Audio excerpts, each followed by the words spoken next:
ಅಪ್ರಾಪ್ತರ ಮೇಲೆ ಲೈಂಗಿಕ ಕಿರುಕುಳ ನೀಡಿದ ಆರೋಪ ಹಿನ್ನೆಲೆ ಫೋಕ್ಸೋ ಪ್ರಕರಣದಲ್ಲಿ ಜೈಲು ಪಾಲಾಗಿರುವ ಮುರುಘಾ ಮಠದ ಶ್ರೀ ಶಿವಮೂರ್ತಿ ಮುರುಘಾ ಶರಣರ ಬಿಡುಗಡೆಗೆ ಚಿತ್ರದುರ್ಗದ ನ್ಯಾಯಾಲಯ ಆದೇಶಿಸಿದೆ. ವಿಚಾರಣೆ ನಡೆಸಿದ 2ನೇ ಅಪರ ಜಿಲ್ಲಾ ಸತ್ರ ನ್ಯಾಯಾಲಯ ಸಾಕ್ಷ್ಯ ವಿಚಾರಣೆ ಪೂರ್ಣಗೊಂಡ ಹಿನ್ನೆಲೆ ಬಿಡುಗಡೆಗೆ ಆದೇಶಿಸಿದೆ. ಈ ಹಿಂದೆ ಹೈಕೋರ್ಟ್ ಜಾಮೀನು ನೀಡಿತ್ತು. ಆದರೆ ಮೈಸೂರಿನ ಒಡನಾಡಿ ಸಂಸ್ಥೆ ಸುಪ್ರೀಂ ಕೋರ್ಟ್ ಮೆಟ್ಲೇರಿದ ಕಾರಣ ಸಾಕ್ಷ್ಯ ವಿಚಾರಣೆ ನಡೆಸುವವರೆಗೆ ಬಂಧನದಲ್ಲಿಡಲು ಸುಪ್ರೀಂ ಆದೇಶಿಸಿತ್ತು.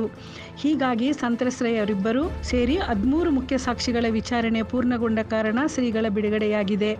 ಹೈಕೋರ್ಟ್ ನೀಡಿದ ಷರತ್ತುಬದ್ಧ ಜಾಮೀನಿನನ್ವಯ ಬಿಡುಗಡೆಯಾಗಿದೆ. ಪ್ರಕರಣದಲ್ಲಿ ಮುರುಘಾ ಶ್ರೀ ಒಟ್ಟು 2 ವರ್ಷಗಳಿಗೂ ಹೆಚ್ಚು ಕಾಲ ಜೈಲಿನಲ್ಲಿದ್ದರು. ಬಿಡುಗಡೆ ಬಳಿಕ ಚಿತ್ರದುರ್ಗ ಜಿಲ್ಲೆ ವ್ಯಾಪ್ತಿಯಲ್ಲಿ ಮುರುಘಾ ಶ್ರೀ ಇರುವಂತಿಲ್ಲ. ಹೀಗಾಗಿ ಮುರುಘಾ ಮಠಕ್ಕೆ ಹೋಗಲು ಅನುಮತಿ ಇಲ್ಲದ ಕಾರಣ ಚಿತ್ರದುರ್ಗ ಜೈಲಿನಿಂದ ಬಿಡುಗಡೆಯಾಗಿ ದಾವಣಗೆರೆ ಮಠಕ್ಕೆ ತೆರಳಿದ್ದಾರೆ ಎನ್ನಲಾಗಿದೆ. ದಾವಣಗೆರೆಯ ಶಿವಯೋಗಿ ಮಂದಿರಕ್ಕೆ ತೆರಳಿ ಅಲ್ಲಿ ವಾಸ್ತವ್ಯ ಮಾಡಲಿದ್ದಾರೆ ಎಂಬ ಮಾಹಿತಿ ಲಭ್ಯವಾಗಿದೆ.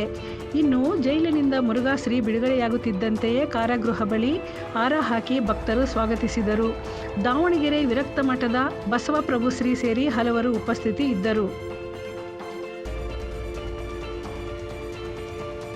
ವರದಿ ಷಣ್ಮುಖ ನಾಯಕ್, ದಾವಣಗೆರೆ.